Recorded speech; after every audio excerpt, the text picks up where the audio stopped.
Hello दोस्तों, कैसे आप सभी का स्वागत है द ईडू एकेडमी पर। मैं अविनाश कुमार आपके लिए लेकर आया हूँ आज वर्दी वाली सीरीज का तीसरा दिन। और आज का हमारा जो टॉपिक है वो है मूल अधिकार यानी फंडामेंटल राइट्स। आज जो हम बात करेंगे वर्दी वाली सीरीज का, अभी पॉलिटी चल रहा है, पॉलिटी में आज तीसरा दिन है और तीसरे दिन हम बात करेंगे भारतीय संविधान में जो हमारे मूल अधिकार है, फंडामेंटल राइट्स है, उनके बारे में, उनके जो मोस्ट इंपॉर्टेंट क्वेश्चन है उनके बारे में। खास करके ये सारे क्वेश्चन आपको एनसीईआरटी बुक में देखने को मिल जाएगा। जैसा कि आप सभी जानते हैं, कल ही जो है विज्ञापन जारी हुआ है, बिहार पुलिस कांस्टेबल का लगभग 22,000 वैकेंसी है दोस्तों। तो एक बहुत बड़ा गोल्डन अपॉर्चुनिटी है, जो भी कांस्टेबल की तैयारी कर रहे हैं उनके लिए बहुत ही सुनहरा चांस है। आपको अगर इस बार एक सीट कंफर्म करना है तो आप द ईडू एकेडमी को सब्सक्राइब कर ले और इसके साथ रेगुलर बने रहें। साथ ही साथ मैं आपके लिए कल लेके आ रहा हूं, कल रविवार यानी संडे के दिन करंट अफेयर का एक मैराथन क्लास, जिसमें सिर्फ ओनली फॉर बिहार स्पेशल रहेगा, जिसमें मैं जनवरी 2023 का पूरा करंट अफेयर उसमें कवर करूंगा। तो आप लोग जरूर द ईडू एकेडमी को सब्सक्राइब कर लीजिए ताकि मैं जैसे ही कोई वीडियो डालूं उसका नोटिफिकेशन आपको चला जाए। तो चलिए शुरू करते हैं आज का क्लास। आज का क्लास का टॉपिक है मूल अधिकार यानी फंडामेंटल राइट्स। क्या है मूल अधिकार या फंडामेंटल राइट्स के बारे में हम बात करेंगे और इसका जो मोस्ट इंपॉर्टेंट क्वेश्चन है उसको हम डिस्कशन करेंगे। आप जानते हैं वर्दी वाली सीरीज चल रही है, सीरीज का यह तीसरा दिन है। तीसरे दिन में हम पॉलिटी की बात कर रहे हैं। इसके बाद आपको हिस्ट्री, ज्योग्राफी के बाद और बाकी सारे सब्जेक्टों का धीरे धीरे करके क्लास यहाँ प्रोवाइड कर दिया जाएगा। साथ ही साथ अगर आप बिहार कांस्टेबल की तैयारी कर रहे हैं तो आपको अभी तक के जितने भी कांस्टेबल के एग्जाम हुए हैं उनके previous year question paper GS person के आपको यहां पर देखने को मिलेगा। तो जीके जीएस की आप टेंशन छोड़ दीजिए, वो जिम्मेदारी मुझ पे रहा। मेरे साथ आप जुड़े रहें, आपको एक से एक कंटेंट मिलेगा, वैसा कंटेंट जो आपके पेपर में छपने वाला हो। तो चलिए शुरू करते हैं आज का जो है क्लास और देखते हैं पहला क्वेश्चन। पहला क्वेश्चन क्या है? पहला क्वेश्चन है कि भारतीय संविधान के किस भाग के अंतर्गत नागरिकों को मौलिक अधिकार प्रदान किए गए हैं। यानी भारतीय संविधान के किस भाग में मौलिक अधिकार की चर्चा है? तो वो है भाग 3। कौन सा? भाग 3। और अगर अनुच्छेदों की बात कर ले तो अनुच्छेद 12 से लेकर के 35 तक में मूल अधिकारों की चर्चा की गई है। कहां से कहां तक? 12 से लेकर के 35 तक में मूल अधिकारों की चर्चा की गई है। अगला जो क्वेश्चन है देख लेते हैं। संविधान द्वारा मौलिक अधिकार को लागू करने की शक्ति, संविधान द्वारा मौलिक अधिकार को लागू करने की शक्ति किसे प्रदान की गई है? क्वेश्चन है कि संविधान द्वारा मौलिक अधिकारों को लागू करने की शक्ति किसे प्रदान की गई है? तो वो किया गया सर्वोच्च न्यायालय एवं उच्च न्यायालय को। किसे? सर्वोच्च न्यायालय एवं उच्च न्यायालय को, मतलब कि कहा जाए सुप्रीम कोर्ट और हाई कोर्ट को। नेक्स्ट क्वेश्चन देखते हैं कि भारतीय संविधान के अनुच्छेद 13 मुख्य उद्देश्य किस संदर्भ में संविधान की सर्वोच्चता सुनिश्चित करता है? यानी भारतीय संविधान का जो अनुच्छेद 13 है, मुख्य उसका उद्देश्य क्या है जिससे संविधान की सर्वोच्चता सुनिश्चित होती है? तो वो है मौलिक अधिकारों के लिए। किसके लिए? मौलिक अधिकारों के लिए। नेक्स्ट क्वेश्चन है कि भारतीय संविधान में समानता का अधिकार का विस्तार किन अनुच्छेदों में है? भारतीय संविधान में समानता का अधिकार का कहा जाए विस्तृत जो है विस्तार किन अनुच्छेदों में है? तो वो है अनुच्छेद 14 से लेकर के 18 तक। अनुच्छेद 14 से लेकर के 18 तक। नेक्स्ट क्वेश्चन हम देखते हैं कि संविधान के किस अनुच्छेद के अंतर्गत अस्पृश्यता यानी अनटचबिलिटी या अस्पृश्यता का उन्मूलन किया गया है, मतलब इसे खत्म किया गया है? तो वो किया गया अनुच्छेद 17 के अंतर्गत। किसके अंतर्गत? अनुच्छेद 17 के अंतर्गत। तो अनटचबिलिटी के बारे में अगर हम बात करें तो वो कहां पे? अनुच्छेद 17 के अंतर्गत उसे खत्म किया गया है। आगे बढ़ते हैं। नेक्स्ट क्वेश्चन हम देख लेते हैं। नेक्स्ट क्वेश्चन है कि अनुच्छेद 18 का संबंध किससे है? तो वो है उपाधियों का अंत। अनुच्छेद 18 का संबंध किससे है? तो वो है उपाधियों का अंत। उपाधियों का अंत का मतलब होता है दोस्तों कि पहले ब्रिटिश जमाने में राय बहादुर चलते थे वगैरह, जो उपाधि दिया जाता था किसी को, राय बहादुर, कोई जमींदारों की उपाधि होती थी राय बहादुर, वैसी जो उपाधि होती थी उन उपाधियों को जो है अंत करके किसमें, अनुच्छेद 18 के अनुसार उस उपाधि का अंत किया गया है। नेक्स्ट क्वेश्चन है कि भारतीय संविधान का कौन सा अनुच्छेद विधि के समक्ष समानता का अधिकार, विधि के समक्ष समानता का अधिकार यानी right to equality, right to equality जो है किस अनुच्छेद में है, तो वो है अनुच्छेद 14।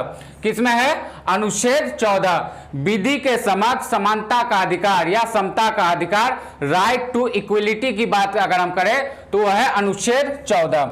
अगला क्वेश्चन हम देख लेते हैं कि भारतीय संविधान की प्रस्तावना में प्रयुक्त समाजवाद, भारतीय संविधान की प्रस्तावना में प्रयुक्त समाजवाद शब्द को किस अनुच्छेद के साथ समग्रता में रखकर सर्वोच्च न्यायालय द्वारा समान कार्य के लिए समान वेतन, समान कार्य के लिए समान वेतन का मौलिक अधिकार, क्या मौलिक अधिकार प्रदान किया गया है, तो वो गया है 14 से लेकर के 16, 14 से लेकर के 16, यानी समान कार्य के लिए समान वेतन का मौलिक अधिकार जो प्रदान किया गया है वो कौन सा अनुच्छेद में है, इसके बारे में व्याख्यान किया गया है, तो अनुच्छेद 14 से 16 के बीच। नेक्स्ट क्वेश्चन देखते हैं कि भारतीय संविधान के अनुच्छेदों में कौन सा एक लोक नियोजन, किसे, लोक नियोजन के विषय में भारत के सभी नागरिकों को अवसर की समानता की गारंटी, अवसर की समानता की गारंटी प्रदान करता है।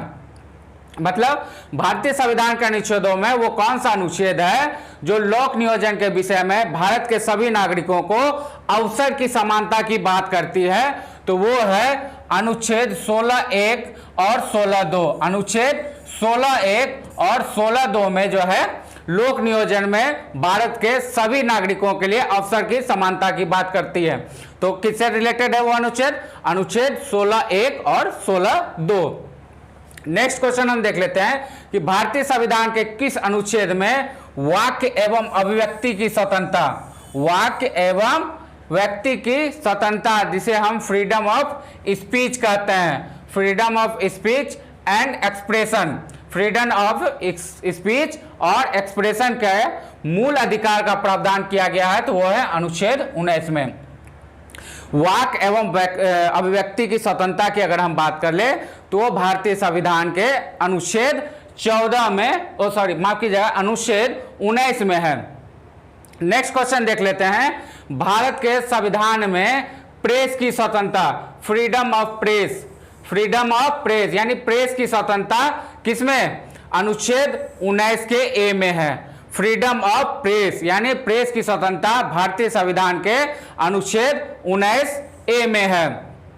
नेक्स्ट क्वेश्चन हम देख लेते हैं कि भारतीय संविधान के किस अनुच्छेद के अंतर्गत यह प्रावधान किया गया है कि किसी अपराध के अभियुक्त को स्वयं अपने विरोध गवाह बनने के लिए बाध्य नहीं किया जाएगा, क्या नहीं किया जाएगा, बाध्य नहीं किया जाएगा। मान लीजिए कि कोई अपराधी है तो वो उसे पुलिस जबरन अपने खिलाफ गवाह देने के लिए बाध्य या जबरदस्ती नहीं कर सकता है, तो ये किसमें निहित है, तो क्या है, अभियुक्तों को स्वयं एवं अपने विरोध गवाह बनने के लिए बात नहीं किया जा सकता है, वो है अनुच्छेद 20 का सी। मतलब खुद के खिलाफ गवाह बनने के लिए जोर जबरदस्ती पुलिस हमसे नहीं कर सकती है। ये जो है हमें स्वतंत्रता इसकी कौन देता है, भारतीय संविधान का अनुच्छेद 20 के सी में ये बात है जो हमारा ये मौलिक अधिकार है। आगे बढ़ते हैं।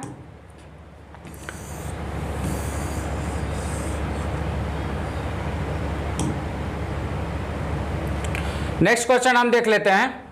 नेक्स्ट क्वेश्चन है कि संविधान का कौन सा अनुच्छेद दोष सिद्धि, दोष सिद्धि मतलब कौन सा अनुच्छेद जब हम दोष सिद्ध हो जाता है, हम पे अपराध सिद्ध हो जाता है के संबंध में अभियुक्तों को दोहरे दंड एवं स्वयं अभिशासन से संरक्षण प्रदान करता है। मतलब किसी एक व्यक्ति को एक ही कहा जाए कि अपराध के लिए 2 बार दंड नहीं दिया जा सकता है, यह भी हमारे मौलिक अधिकार में शामिल है। तो वो किसमें है, अनुच्छेद 20 के अंतर्गत ये बात निहित है। अगला क्वेश्चन देख लेते हैं कि भारतीय संविधान का कौन सा अनुच्छेद व्यक्ति की विदेश यात्रा के अधिकार को संरक्षण प्रदान करता है, तो वह है अनुच्छेद 21। अनुच्छेद 21 के अंतर्गत हमारा ये मौलिक अधिकार है कि मैं चाहूं तो किसी भी देश में, बाहरी देश में यात्रा कर सकता हूं। ये हमारे अनुच्छेद 21 के तहत हमें ये आजादी मिली है। नेक्स्ट है, अगला क्वेश्चन हम देख लेते हैं कि मौलिक अधिकार के अंतर्गत कौन सा अनुच्छेद बच्चों के शोषण के विरुद्ध प्रावधान से संबंधित है, तो वो है अनुच्छेद 24। अनुच्छेद 24 क्या है? बच्चों के शोषण के विरुद्ध जो प्रावधान है उससे संबंधित है। नेक्स्ट क्वेश्चन है कि भारतीय संविधान का अनुच्छेद 32 के अंतर्गत कौन से अधिकार परिवर्तित किए जा सकते हैं? कौन से अधिकार परिवर्तित किए जा सकते हैं? तो मौलिक अधिकार को बदला जा सकता है, जिसका प्रावधान हमारे भारतीय संविधान के अनुच्छेद 32 में ये बातें कही गई हैं। नेक्स्ट क्वेश्चन देख लेते हैं कि मौलिक अधिकार का संरक्षक कौन है? मौलिक अधिकार का संरक्षक कौन है? तो वो है न्यायपालिका यानी जुडिशरी। कौन है? न्यायपालिका यानी जुडिशरी। नेक्स्ट क्वेश्चन है कि डॉक्टर भीमराव अंबेडकर ने मौलिक अधिकारों में से किसे संविधान का हृदय एवं आत्मा कहा था? किसे संविधान का हृदय एवं आत्मा कहा? तो वो था संवैधानिक उपचारों का अधिकार यानी राइट टू कॉन्स्टिट्यूशन रिमेन्स को, जो अनुच्छेद 32 के अंतर्गत आता है। तो संविधान का हृदय या आत्मा बाबा साहब भीमराव अंबेडकर ने किसे कहा था? कौन से मौलिक अधिकार को? तो वो कहा था संवैधानिक उपचारों का अधिकार जो है उसे बाबा साहब भीमराव अंबेडकर ने संविधान का हृदय या आत्मा कहा था। नेक्स्ट क्वेश्चन है व्यक्तिगत स्वतंत्रता के अधिकार के लिए कौन सी याचिका या रिट दायर की जा सकती है? तो वो है बंदी प्रत्यक्षकरण को, जो हैबियस कॉर्पस। कौन सा? हैबियस कॉर्पस के बारे में आपने एक मूवी देखी होगी जो साउथ की थी, वो थी जय भीम जो मूवी आया था, उसमें जो केस लड़ा जाता है वो हैबियस कॉर्पस का ही केस लड़ा जाता है हीरो के द्वारा। तो आप सभी लोगों ने मेरे हिसाब से जय भीम मूवी देखा ही होगा, तो उसमें आपको हैबियस कॉर्पस के बारे में शानदार समझ आ जाएगा। अगला क्वेश्चन है कि संसद को मौलिक अधिकारों में संशोधन का अधिकार किस वाद में निर्णय के आधार पर प्राप्त हुआ? मतलब संसद को पहले था कि मौलिक अधिकार में संशोधन नहीं किया जा सकता, लेकिन एक जो है वाद हुआ था यानी विवाद हुआ था, जिसके कारण जो है मौलिक अधिकारों में संशोधन की कहा जाए कि संशोधन का जिम्मेवारी जो है संसद को मिल गई थी। तो वो था केस कौन सा था? केशवानंद भारती बनाम केरल वाद 1973 ईस्वी में। 1973 ईस्वी में केशवानंद भारती वर्सेस केरल विवाद हुआ था, जिसमें 1973 में, जिसमें मौलिक अधिकारों में संशोधन का अधिकार, वाद में निर्णय का अधिकार प्राप्त हुआ किसे? संसद को। नेक्स्ट क्वेश्चन है संपत्ति के मौलिक अधिकार को किस संविधान संशोधन के द्वारा मौलिक अधिकारों की श्रेणी से हटाकर केवल वैधानिक अधिकार बनाया गया? तो वो 44वें संविधान संशोधन 1978 के द्वारा। किसके द्वारा? 44वें संविधान संशोधन 1978 में हुआ था, जिसमें संपत्ति का अधिकार को मौलिक अधिकारों की श्रेणी से हटा करके विधिक अधिकार यानी कानूनी अधिकार बना दिया गया था। उससे पहले जो मोस्ट इंपॉर्टेंट एक क्वेश्चन था कि संसद को मौलिक अधिकार में संशोधन करने की शक्ति किस केस या किस वाद के बाद मिला था? तो वो था केशवानंद भारती वर्सेस केरल सरकार के विरुद्ध के साथ था, जो 1973 ईस्वी में हुआ था। नेक्स्ट देखते हैं, आगे बढ़ते हैं।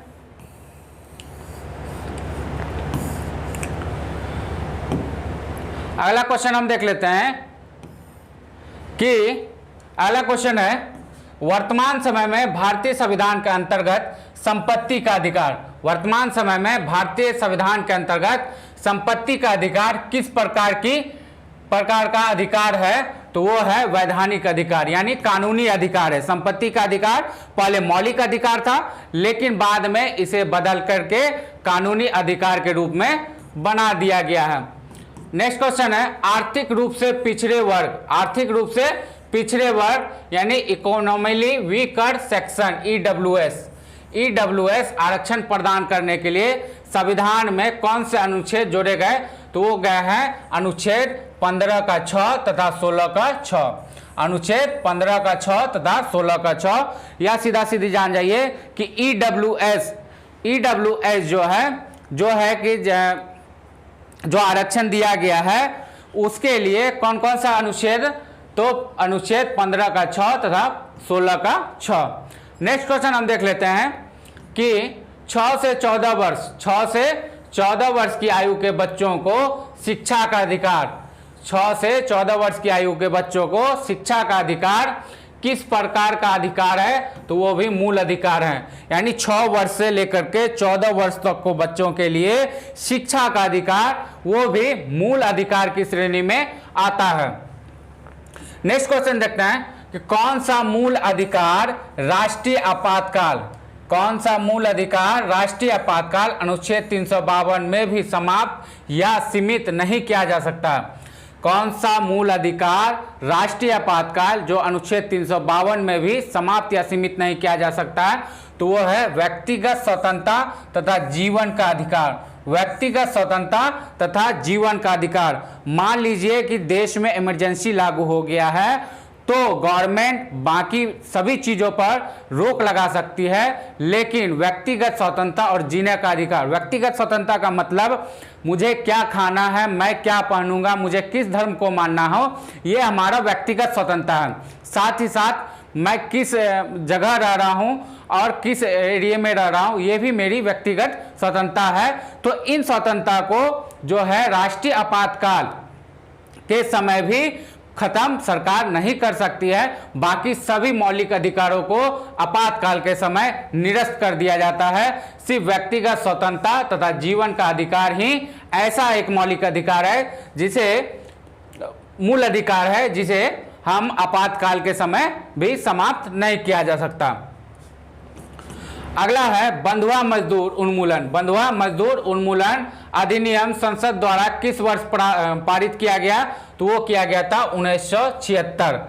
यानी बंधुआ मजदूर, अगर आप ब्रिटिश गवर्नमेंट की बात कर ले या उससे पहले या उसके कुछ दिन बाद तक भी बहुत से ऐसे जमींदार थे जिनके मान लीजिए कि कोई व्यक्ति है, उनके पिता ने कोई कर्ज लिया था, वो पिता जो है उस कर्ज के एवज में उनके यहाँ काम कर रहे थे, काम करते करते उनकी मृत्यु हो जाती है, तो उस कर्ज को वसूलने के लिए उनके जो कहा जाए कि आगे के वंश है, बेटा हो बेटी हो, उनको भी उन जमींदार के यहाँ काम करना पड़ता था। ऐसे जो है मजदूर होते थे, उन्हें बंधुआ मजदूर कहते हैं। तो बंधुआ मजदूर उन्मूलन कब हुआ था? संसद द्वारा 1976 ईस्वी में। अगला पॉइंट है कि भारतीय संविधान का अनुच्छेद 13 संवैधानिक प्रावधानों को संसद तथा राज्य विधानमंडलों द्वारा 9 गए नियमों का कानूनों पर प्राथमिकता प्रदान करता है। भारतीय संविधान का अनुच्छेद 13 संवैधानिक प्रावधानों को संसद तथा राज्य विधानमंडलों द्वारा नियमों या कानूनों पर प्राथमिकता प्रदान करता है। आगे बढ़ते हैं। यहाँ पे थोड़ा सा दोस्तों टाइपिंग मिस्टेक हो गया है, उसके लिए मैं माफ़ी चाहता हूँ। नेक्स्ट पॉइंट हम देख लेते हैं। नेक्स्ट पॉइंट यहाँ पे है कि संविधान में अस्पृश्यता परिभाषित नहीं है।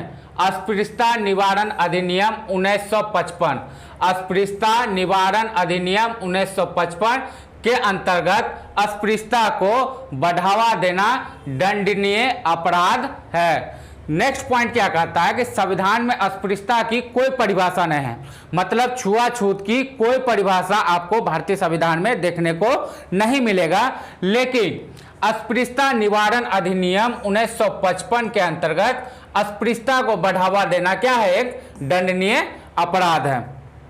अगला पॉइंट देख लेते हैं क्या है कि जन्म, लिंग, मूल वंश, जाति, धर्म, जन्म, लिंग, मूल वंश, जाति और धर्म आदि के आधार पर विभेद का प्रतिबंध, यानी विभेद का मतलब कहा जाए कि भेदभाव करना का प्रतिषेध अनुच्छेद 15 मूल अधिकार है, जिसे समानता के अधिकार के अधीन वर्गीकृत किया गया है।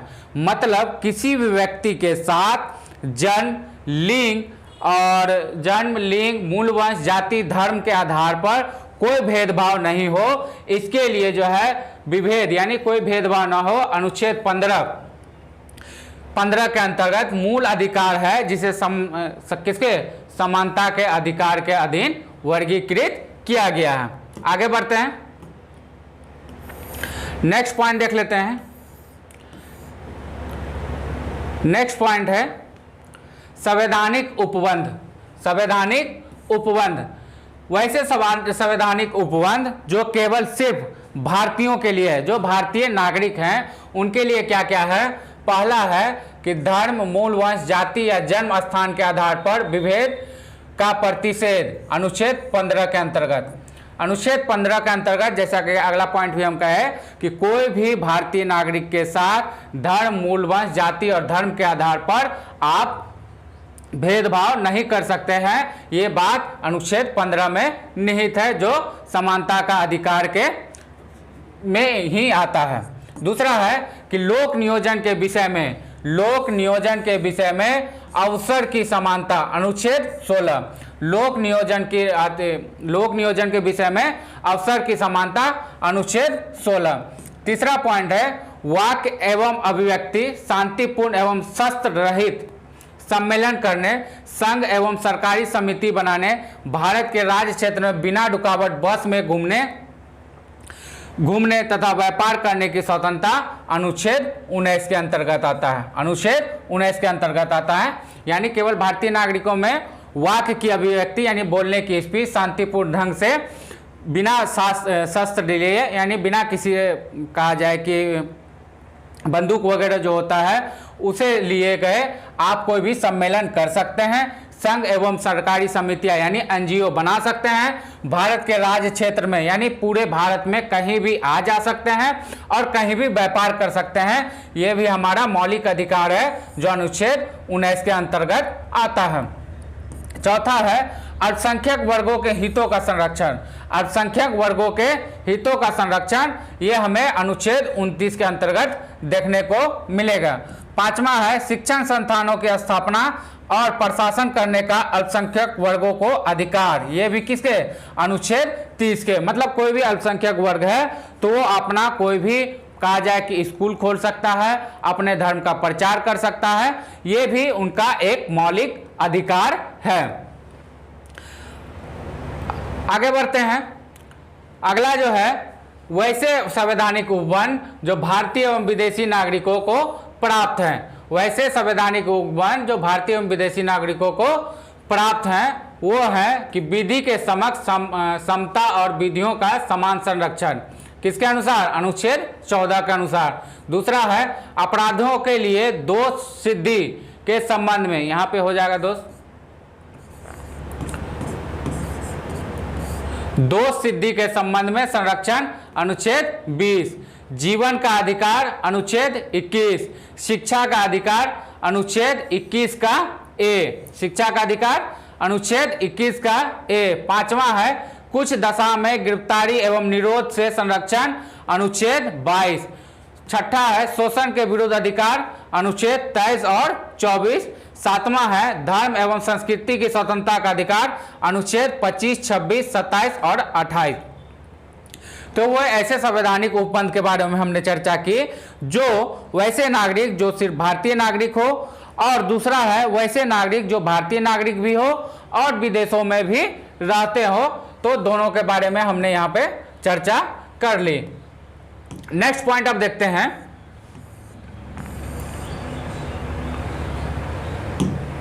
अब देख लेते हैं कि हमारे कौन कौन से मूल अधिकार हैं और उनसे जुड़े अनुच्छेदों के कौन कौन से अनुच्छेद हैं।